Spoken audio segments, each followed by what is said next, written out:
मध्य प्रदेश के गृह मंत्री नरोत्तम मिश्रा का बड़ा बयान सामने आया है। उन्होंने ऐलान किया है कि जल्द ही जबलपुर में और उसके बाद रीवा और रतलाम में डीएनए लैब का शुभारंभ किया जाएगा। ग्वालियर में डीएनए लैब के शुभारंभ उपरांत पत्रकारों को जानकारी देते हुए कहा कि सीएम और स्थानीय सांसद के प्रयासों से ग्वालियर में डीएनए लैब की शुरुआत हो सकी है। इससे पहले उन्होंने कहा कि ग्वालियर में ये चौथी लैब है। अभी तक 30 पद वैज्ञानिक अधिकारियों के, 21 पद लैब टेक्नीशियन के, 25 पद लैब असिस्टेंट के और 44 पद वैज्ञानिक अधिकारियों की भर्ती की सहमति राज्य सरकार ने दी है। उन्होंने डीएनए लैब की उपयोगिता बताते हुए कहा कि ये अपराधी तक पहुंचने में, सजा दिलाने में और पीड़ित को न्याय दिलाने में बेहद कारगर साबित होती हैं। अत्याधुनिक डीएनए आजकल अपराधी वैज्ञानिक तरीकों का उपयोग करते हैं। इसलिए पुलिस के लिए इन्वेस्टिगेशन के लिए बहुत जरूरी है कि इस तरह के आधुनिक साधन उनके पास उपलब्ध हों। और मेरी जानकारी के अनुसार पिछले दिनों पार्लियामेंट में हम लोगों ने संशोधन भी किया था कि जो डीएनए टेस्टिंग जो है इसको करने की अभी तक अनुमति नहीं थी, पार्लियामेंट ने अनुमति दी है। तो मेरा मन है कि दृष्टि से आज का जो ये डीएनए लैब का उद्घाटन है बहुत महत्वपूर्ण है और ग्वालियर में ही नहीं पूरे अंचल में अनुसंधान के क्षेत्र में एक बहुत बड़ी क्रांति होगी और पुलिस जो है वो अपराधियों को सजा दिलाने में कामयाब हुई और पीड़ितों को न्याय दिलाने में कामयाब हुई। आगामी 2023 चुनावों पर कांग्रेस के दावों पर पलटवार करते हुए गृह मंत्री नरोत्तम मिश्रा ने कहा कि गुजरात से पहले उत्तर प्रदेश में भाई बहन को 2 सीटें मिलीं, उससे पहले पश्चिम बंगाल में 0 मिला था।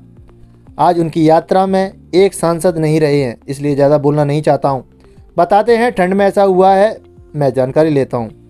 करणी सेना के प्रोटेस्ट में हुए वायरल वीडियो को लेकर सवाल पूछे जाने पर उन्होंने कहा कि सरकार पूरी तरह से गंभीर है और मंत्री जी का पूरा इंटरव्यू भी आ गया है। 2023 को लेकर क्षेत्रीय दल समाजवादी पार्टी के महू से संगठनात करने के सवाल पर गृह मंत्री नरोत्तम मिश्रा ने तंज कसते हुए कहा कि कहीं चले जाएं, जहां के हैं वहीं के नहीं रहे। आप समाजवादी पार्टी का जिक्र कर रहे हैं, ये युग इलेक्ट्रॉनिक संसाधनों का है। आप चुनाव पर आकर कहो कि हमें वोट दो तो जनता बहुत समझदार हो गई है। जनता सीधी जुड़ी है और जानती है कि भारतीय जनता पार्टी के पास वैश्विक नेतृत्व है। विश्व के अंदर मोदी जी और भारतीय जनता पार्टी भारत की ध्वज पताका फहरा रहे हैं, इसलिए बाकी दल सिमटते जा रहे हैं। कमोबेश यही स्थिति मध्य प्रदेश में 2023 में रहने वाली है। ये 10 साल लोकसभा में नेता प्रतिपक्ष नहीं बना पाए, आने वाले कल में ये मध्य प्रदेश में नेता प्रतिपक्ष नहीं बना पाएंगे। आप यह तय मानकर चलिए। इससे पहले स्थानीय सांसद विवेक सेजवलकर ने डीएनए लैब के शुभारंभ के बाद पत्रकारों से चर्चा में कहा कि ये अपराधी तक पहुंचने में और पीड़ित को न्याय दिलाने में मददगार साबित होगी। Bureau report, Madhyanchal today digital. लगभग 1200 प्रकरण, मतलब हर महीने 100 प्रकरण यहाँ पर निराकृत होंगे। अभी मध्य प्रदेश में 600 प्रकरण हमारे होते हैं। ये चौथी लैब है। आने वाले दिनों में हम जबलपुर में भी शीघ्र प्रारंभ करेंगे और उसके जबलपुर होते ही रीवा और रतलाम 2 जगह और इस तरह की लैब को प्रारंभ करने का है। सरकार की सहमति है। अभी हमने वैज्ञानिक अधिकारियों के 30 पद, 21 लैब तकनीशियन के और 25 लैब असिस्टेंट के और 44 वैज्ञानिक अधिकारियों के पदों की भर्ती की सहमति राज्य सरकार ने दी है। ये अपराधी तक पहुंचने में, अपराधी को सजा दिलाने में, पीड़ित को न्याय दिलाने में बहुत सक्षम और कारगर डीएनए लैब होती है। ग्वालियर में हमारे माननीय सांसद जी के प्रयासों से हमारी सरकार, हमारे मुख्यमंत्री शिवराज सिंह जी, इन सब के प्रयासों से बहुत दिनों से अपेक्षित थी, जो आज प्रारंभ हुई है। बधाई। दादा, किस तरह की तैयारी है 2023 को लेकर? कांग्रेस दावा कर रही है कि राहुल गांधी की आंधी जो है वो केरल से लेकर कश्मीर तक चल रही है। मध्य प्रदेश में भी जो है बीजेपी अब उड़ जाएगी आंधी में। अभी वो परिणाम आए थे ना गुजरात के, कौन उड़ा था आपने देखा हुआ? 77 से 17 पे आए। उसके पहले उत्तर प्रदेश के आए थे, भाई बहनों के लिए 2 सीटें मिली थी। उसके पहले पश्चिम बंगाल के आए थे, तब 0 आया था। तो स्वाभाविक रूप से आप देख रहे होंगे। अब चूंकि आज उनकी यात्रा में कांग्रेस के एक सांसद नहीं रहे हैं, इसलिए मैं ज़्यादा बोलना नहीं चाहता। ठंड से बताते हैं कि ऐसा हुआ है, जानकारी लेता हूँ।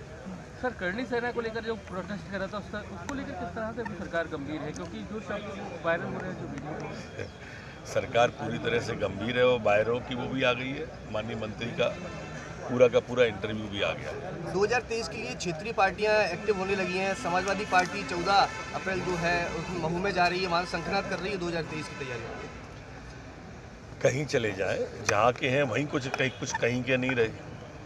आप समाजवादी पार्टी की जिक्र कर रहे हो, उनका उत्तर प्रदेश में ही कुछ नहीं है। दूसरा, वर्तमान दौर देखो, व्हाट्सएप का, फेसबुक का, ट्विटर का, ये युग उसका युग है, इलेक्ट्रॉनिक संसाधनों का युग है। अब आप चुनाव पे आ जाओ और चुनाव पे आके कहने लगो कि हमें वोट दो, तो जनता बहुत समझदार हो गई है, जनता सीधी जुड़ी हुई है। जनता जानती है कि आज भारतीय जनता पार्टी के पास वैश्विक नेतृत्व है और विश्व के अंदर भारत की ध्वजा पताका मोदी जी फहरा रहे हैं, भारतीय जनता पार्टी फहरा रही है। इसलिए बाकी के दलों को आप देख रहे होगे सिमटते चले जा रहे हैं। कमोबेश यही स्थिति मध्य प्रदेश के 2023 में रहने वाली है। ये 10 साल से नेता प्रतिपक्ष लोकसभा में नहीं बना पाए। आने वाले कल में ये मध्य प्रदेश में भी नेता प्रतिपक्ष नहीं बना पाएंगे। आप तय मान के चलना। 16 और 17 जनवरी को एक बड़ी राष्ट्रीय कार्यकारिणी की बैठक होने वाली है, आप खुद उसमें शामिल होंगे। किस तरह से पूरी तैयारी इसको लेकर है? राष्ट्रीय कार्य समिति के बारे में मैं और एक बिंदु हूँ, सिंधु नहीं हूँ। तब भी किस तरह 2023 के लिए उनकी तैयारी के बारे में सवाल गलत जगह कर रहे हैं। अगर आपको हमारे वीडियो पसंद आ रहे हैं तो चैनल को सब्सक्राइब करके घंटे के बटन को दबा दीजिए ताकि आप तक सारी खबरें समय से पहुंच सकें। धन्यवाद।